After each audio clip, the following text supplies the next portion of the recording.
I'd like Bong to, what are the urgent matters to be taken up? May agenda ka ba? It's about the disaster preparedness. Si Halad. You know, before you begin to talk, alam mo sir, ganito yan General. Kasi I was born in Leyte. So day 2, sinabi ko kay Bong, because the communications were cut, sabi ko kay Bong, gamitin mo ang army. Mayroon talaga yan silang a way of communicating. Pasapasa lang ang relay. But nung nalaman ko na, there were about, nung nag-usap kami ng sundalo, sabi ko, kumusta? Andyan, sabi niya, sir, bagsak yung Leyte. Tapos sinabi ko, anong klaseng bagsak? Sabi niya, sir, tumba lahat. Hindi ko naintindihan, sabi ko, tumba ang lahat bahay. Sir, pati kahoy. Ilan ang patay? Sabi niya, sir, mukhang mga aabot ito ng 10,000 estimate namin. Hindi ako makapaniwala. So that following, that evening, I mobilized the 911 of Davao City. Nag-assemble ako ng 10 doctors, 10 nurses. And pinuno ko ng antibiotics, tetanus, all of the things that would be needed really of a victim in a calamity. They traveled, so nag-helicopter ako. But at yung sa Tacloban Bay, wala akong nakita isang rubber boat ng Navy. So, sabi ko sana, by this time mayroon na yan. At least the fast craft, mga frigate ng, if there is one, andyan na yung tanker. Alam mo bakit? What really surprised me? Bewildered me. Kasi nung pagbaba ko, hawak-hawak kong yung plastic na bottle. Yung sinalubong ako ng sundalo, sabi niya, Mayor, may tubig pa kayo. Alam ko na problema na. Kasi ano niyan, pagkain pati tubig. Yung pagkain na hindi na nga niluluto. Yung diretso na from the can, masardinas ka o carne norte ka. And to think that about Ormoc was just a few kilometers. Hindi naman few, but almost like 80. And Maasin was doing all right. Bakit walang tulong dito? And after 2 days, nagpalit ako ng personnel. Sabi ko, they can only endure it 2 days. Ang baho eh. Pati walang tubig. So I was expecting that there was I'm not trying to condemn anybody. But nung tumawag ako there was a changing of personnel sa 911 sa Davao City. Padala ko na mabago para pauwiin yung initial batch. Sabi ko, may tanker na ba dyan? Sabi ko, wala. Bakit saan yung mga tanker na Cebu? Marami kang makuha. Well, anyway, I'm not condemning anybody. But sa General Halad lang, sir, you might want to take that into factor when you. Kasi dapat nakaposisyon yan sa nearest. Not really so near to be hit also, but by the typhoon or cyclone, if you may. Yun ang niya. So, the resources must be on deck, positioned nearby. If you can draw the path of the typhoon and deploy the assets of government. Basta dyan, tubig na malinis, pati pagkain na walang cooking dyan. It's yung magpadala ka ng sakong bigas ganon on the first 1 week, it's useless. Ayan yan si June, no? Yung earthquake niya sa Bohol, wala talagang kwenta. Wala silang lutuan, walang firewood, wala lahat. Puro talagang instant yan. Noodles, well, it is not nutritious really. It's a pure carbohydrates, but wala mga protein yan. But still, it can fill the stomach for the day. Yun ang ano ko lang, sir. We have a disaster maybe coming our way. Hopefully not, but this planet is being, I don't know, punished by God. So every now and then, but everywhere, climate change is here. We were warm so many years ago, about 7, that ngayon, dumating na talaga. Even the United States is suffering heat wave on the western side, and on the east, dito sa I can understand why the foreign secretary came home to escape the rigors of. So I'm through. Ano sir, salamat. Yes, sir. We will learn from that experience. We should learn from that experience, sir. And before I start, sir, I would like to tell that I read in the papers that 2015 was the hottest so far completed year in the Earth, and the first 4 months of 2016 were hotter than the first 4 months of 2015. So, meaning that indeed global warming is here.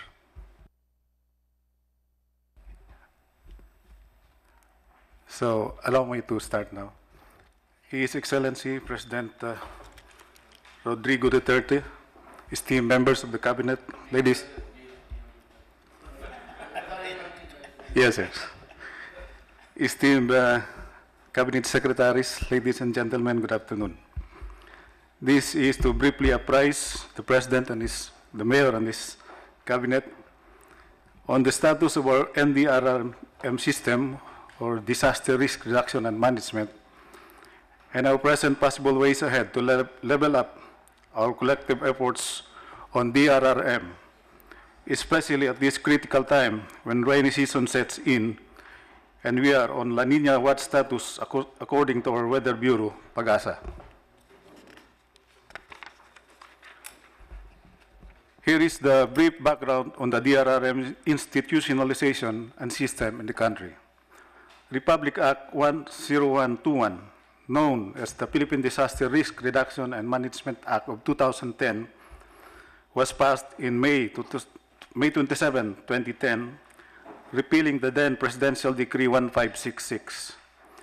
The paradigm shift was basically from a reactive paradigm under the PD 1566 and NDCC setup to a proactive one under RA 10121 and the National Disaster Risk Reduction Management Council setup. To complement RA 10121, a new framework was developed to serve as a conceptual guide to implement activities across all sectors. Working within the 4 thematic areas of prevention and mitigation, preparedness, response and recovery, and rehabilitation. It allows for the whole of government and whole of society approach in the pursuit of its vision for a safer, adaptive, and resilient Filipino communities towards sustainable development. To achieve this vision, the National DRRM Plan for 2011 to 2028 was formulated and approved. The plan outlines programs, projects, and activities covering the 4 thematic areas aimed at strengthening the capacity of both national government and local government units, together with stakeholders, to build disaster-resilient communities and to institutionalize arrangements and measures for reducing disaster risks. The law also allowed for a more robust structure for DRRM, with the Secretary of National Defense as chairperson of the Council. He is assisted by 4 vice chairpersons who are also the lead in each of the thematic area, we have the Secretary of DOST as Vice Chair for Prevention and Mitigation, the Secretary of DILG as the Vice Chair for Preparedness, the Secretary of Social Welfare and Development for Response, and the Director General of NEDA as the Vice Chair for Recovery and Rehabilitation. The 44 members of the Council include 4 civil society organizations and 1 from the private sector. Currently, the private sector is represented in the Council by the Corporate Network for Disaster Response. These members bear the responsibility of implementing the DRRM programs and projects as articulated in the National Disaster Risk Reduction Management Program. Given the foregoing and focusing on the 4 thematic areas, a lot has been done on DRRM, but they need to be sustained and improved on. In the immediate and short term, the following are recommended to be given utmost priorities. On prevention and mitigation, Vice Chaired by DOST, the completion of risk assessments for the whole country, with focused priority on eastern seaboard and major river basin, which are most prone to flooding and negative effects of typhoons. Early warning system must be strengthened and sustained to effect LGU's right response actions. Flood control projects must also be completed the soonest possible time. Earthquake preparedness audit must also be done. On preparedness, Vice Chaired by DILG, conduct of continuous information, education, and communication campaign and capacity building. Preparedness efforts in consideration of the capacity of the concerned LGU should be stepped up. Continuous provision of equipage for response units, as well as establishment of needed facilities for prepositioning of response assets should be done. On response, Vice Chaired by DSWD, enhancement of the National Disaster Response Plan for hydrometeorological hazards and completion of NDRP for earthquake and tsunami hazards. These plans are among the actions, protocols, and programs that we have to proactively deal with. All are anchored in scientific information and thorough analysis of exposure and vulnerabilities of specific areas. On recovery and rehabilitation, Vice Chaired by NEDA, immediate restoration and improvement of the facilities, livelihood, and living conditions of disaster-affected communities. We need to adhere to the Build Back Better principle in recovery and rehabilitation. BBB is not restricted to the field of infrastructure and buildings. Rather, it is a step to building greater resilience across the various sectors of the affected areas, including social, economic, physical, and institutional. On possible ways forward, there is now a need to protect the livelihoods of the people, leading to having resilient communities. Thus, we need the cooperation and partnership of the private and business sector. This is one amongst the possible ways forward and critical milestones for this new administration. The partnership becomes an imperative for a successful DRRM program to protect our people's livelihood. We can encourage the private sector that together we can pursue undertakings in the following areas: economic risk assessment, business operations continuity, sustainable livelihood, disaster risk financing, logistics and supply chain, communications and infrastructure, and health and safer shelter. Currently, RA 10121, or the Philippine Disaster Risk Reduction Management Law, is scheduled to undergo a sunset review.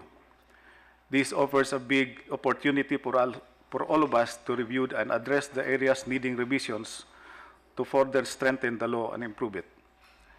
My predecessor initiated a review, and the recommendation was submitted to the Council last June 16, 2016, but needless to say, they ran out of time. So it's now my priority to review what they have started and pass it to the council for their approval and endorsement to Congress. We presently have a fundamentally sound and arguably one of the best DRRM law and system in the world, in spite of its perceived and real shortcomings. However, this sunset review also presents a significant opportunity to improve our DRRM law and consequently the system. In the immediate short term, La Nina and typhoon season preparations must be geared up at all levels, from national government agencies to local government units level. This is to ensure the safety of our communities as well as to protect their livelihoods. On the La Nina preparations, this was presented, sir, during the last council meeting last June 16. Hazards mapping has been completed by DNR. DILG and OCD, my office, has issued directives to LGUs and Regional Disaster Risk Reduction Management Council, respectively, on planned preparation for rainy season. Flood control projects of MMDA and DPWH are nearing completion. Slope protection projects are ongoing. Cleaning of drains and clearing of waterways are ongoing, as well as pruning of trees on major thoroughfares in Metro Manila has been started. Continuous capacity building programs on contingency planning, incident command system, preparedness planning have been conducted by OCD, DepEd, and DILG. Procurement of necessary supply of medicines and vaccines for vector-borne and water diseases, influenza, and respiratory tract infections are currently undertaken by DOH. Prepositioning of food and non-food items by DSWD and OCD, and response assets at the regional and local levels.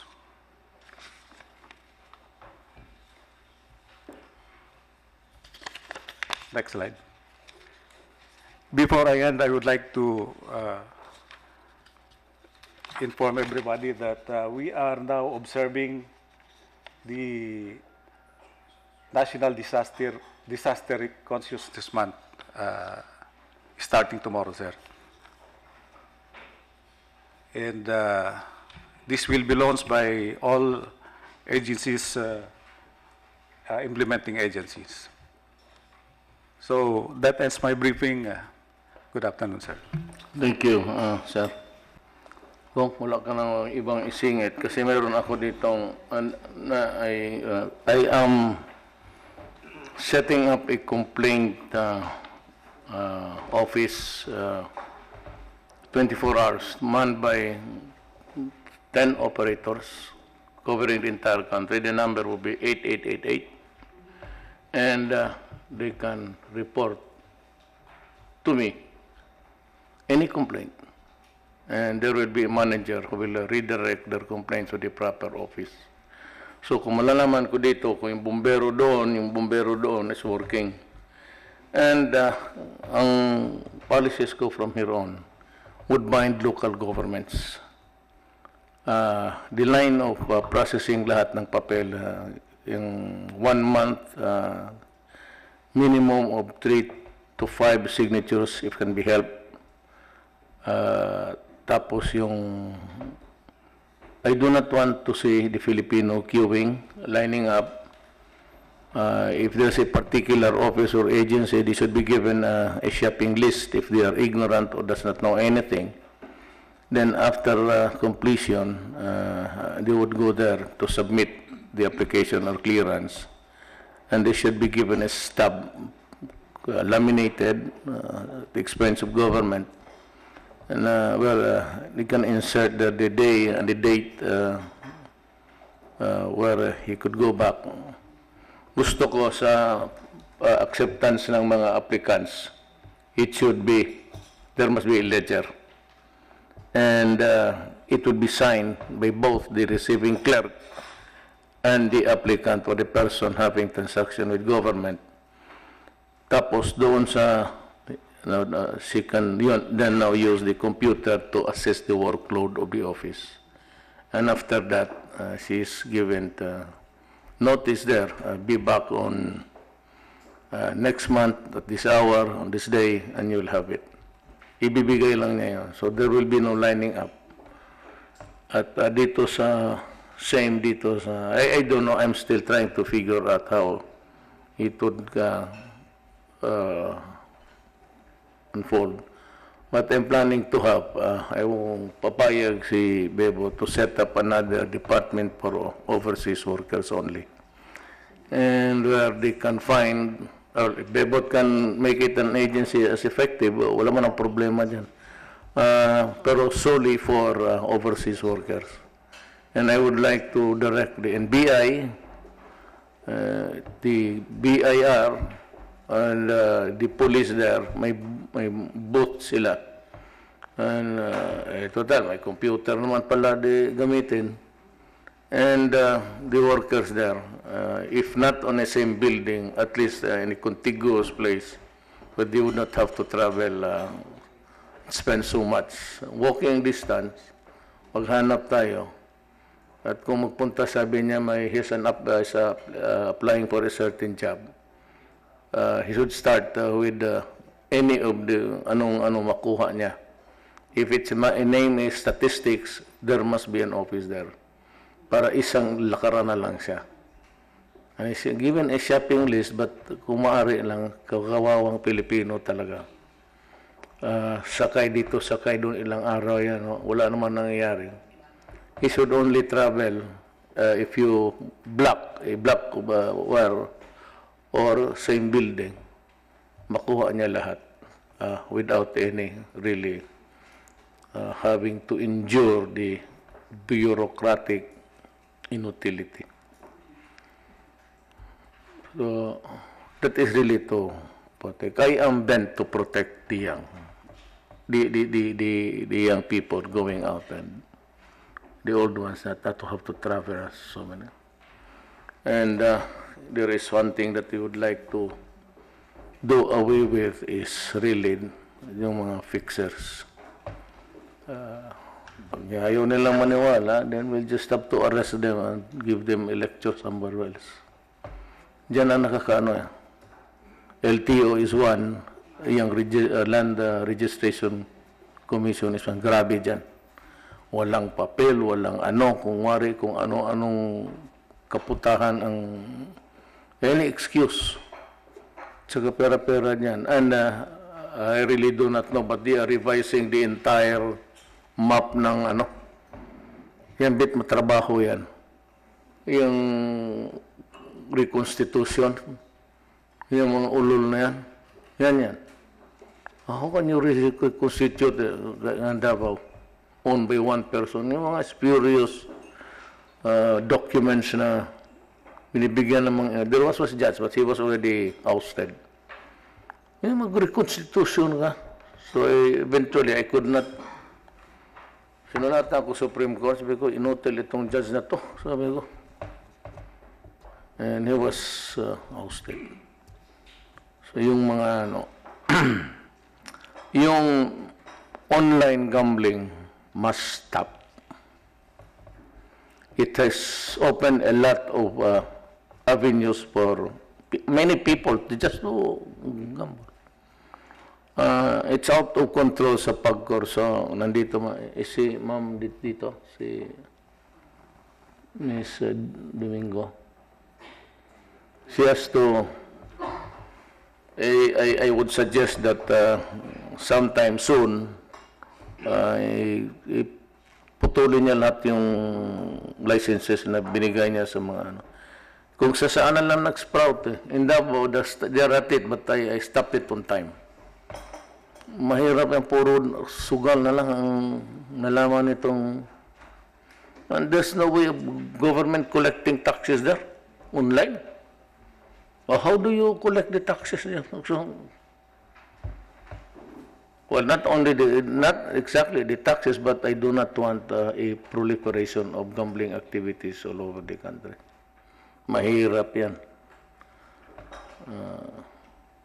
No, this is just my native idea. I don't know if it would jive with, kung magawa na lang tayo ng daan sa Art Tugade, yung isang bagong daan na papuntang Pampanga, solely for the road and other allied services, but mainly for the road access to Pampanga Airport. Para doon na lang yung ibang flights sa domestic.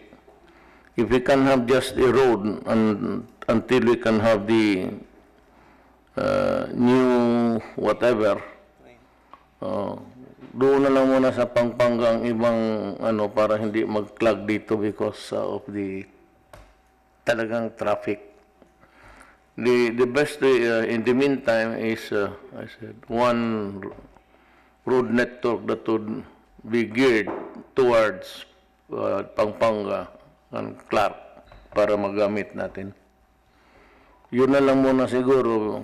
I really do not know if we have the money to build a new airport dyan sa Sangli to extend it or kung mayroong mga bagong papasok na may pera, di sige. Wala tayong problema dyan. But in the meantime, we have to remedy the overcrowded skies of Naya. Isang airport lang talaga tayo. It's Naya, period. And it services the entire country. And all of the planes going to Manila are landing there. So how do you expect, kaya umiikot ng umiikot. And there's the danger, maubusan ka ng kagaya ko, halos we had to have an SOS. I was low on gas and I was only good for 17 minutes. Sabi ko, mabuti, pinalanding kami. Kaya ayaw ko yung may special treatment. Walang stopping of the activity just because somebody coming in. And also, next time, itong mga APEC pati should be there somewhere where we do not really, the least inconvenience and disturbance to the people should be better. But itong meron akong isang suggestion lang. We do not share commonality in all of the aspects of governance. So we can have the cluster. Si Jess mahusay dito, kaya matagal ka dito Kan clustering na lang tayo. So you might want to talk to Attorney Medialdia. Kasi sayang ang panahon ng iba You can work better. Tapos patawag mo dito, wala namang only those departments that are interconnected with their duties. Parang may germane na kayo. Pero yung iba, hindi man kailangan. We can have a good governance and anti-corruption. Baski yung good governance lang, take out I do not want yung anti-corruption. Basta ayaw natin ng corruption, period. So good governance, economic development, human development, and poverty reduction, climate change, adaptation and mitigation, security, justice, and peace. Yung kita nga ulitin ko, yung kita sa PAGCOR, it runs into billions. The last time I've taken notice of it was 35 billion, something, or 30. It will be geared for health services. Kasi even the complaints sa mga PGHs, mga doctors, is that they have to shell out, contribute sila just to the patient to buy the medicines. I think that these billions, if just nakatutok yan sa health services, would go a long way really to provide relief to almost every Filipino. Yan lang hindi makabili ng medisina. Hindi naman kasi lahat. That's why I'm sending Secretary Ubial to Cuba. So kung sinong gustong pumunta, that's something to do with human welfare. They have a good practice there. And if you guys want to go there, you can go and I will allow you. Mayroon tayong magandang paraan ang Cuba. It was a socialist country working very well. And over time, hindi nga nakuha it because the people were contented and happy. And they had perfected a welfare system for all na baka makopya natin sa especially yung nila. But you should be happy to know that I should have found the source. Yung pagkod nakatutok lang sa medisina sa lahat ng tao. So kung sino yung may hindi po, mayroon ako yung lingap sa mahirap. It hits about mag-abot minsan, there was a time inabot ako ng 280 million. Pero kung ito yung para talaga sa tao, yung walang mabisina, ang masakit kasi ang tao pag walang maibili ng medisina, patay. Simple, pagbigay ng resita ng doktor, tapos sabihin ng butika, magkano yan, ma'am? Ito, gastusin mag-abot 1,000, wag na lang. So, medyo masakit pakinggan yan, pero that is the reality on the ground. I hope that this pagko thing, total kita naman yan ng sugal. Itutok ko lang dyan and would look for something else. I am not ready to... It has something to do with the betterment of our country. But it is a geopolitical... Alam niyo kung ano yan, geopolitical matter which I have to discuss with the Security, Justice and Peace Committee. We have to make up our minds. But we can also prepare the people kung where do we go. I'm referring itong sa arbitral judgment ng sa korte. Maybe after, we expect it to come July 16, 12. And after that, we can discuss what steps we will take along that line. Dito, it's tayo dito, cliffhanger tayo kasi if we decide right, we might also find some alleviation in some of the problems here. Nga naman kung sinubrahan natin, it should be a soft landing for everybody. Na kung mayroon man, we do not really taunt or flaunt it. Soft landing lang tayo dyan. And we will study progressively kung paano natin magamit ng of course it would be a moral victory and put a country at in an awkward position, but then again I said we have to go into the reality sa buhay natin. If we lalo na sa atin, we did a lot of many things, hardware and all. We have to solve some of the problems that would involve violence. Ako, I do not want it. God knows I really do not want to declare any fighting with anybody. And if we can have peace by just talking, I would be very happy. So if there's anything more that you guys would want to take up with this meeting, you're free to. Okay po man. Ikaw, John. Yeah, Mr. President. With regards to what you said about the forthcoming decision, which will definitely come out on July 12, even during our briefings with the various government representatives, foreign government representatives here, especially those who are concerned about ensuring freedom of navigation and maritime security in the place, they seem to project the impression that if the decision will come out and it would be in our favor, they would like for us to make stronger statements. I am adverse to that idea, and I've told them in no unmistakable terms that the first thing that we will do when we get that decision is to study its implications and its ramifications. What does it mean if we win? there are lots of nuances that we do not know as yet. It could go either way in favor of China, where the arbitral tribunal might say that we are not going to pass any judgment on the 9-dash line, whether it's legal or it's contrary to UNCLOS, or it may address certain EEC issues, but will have overlapping claims with other nations. The concern of the international community is simply keeping that disputed area free for navigation, because 60% of the world trade goes through that. But and they're doing this to pursue their own national interests, including America, which is both economic and military.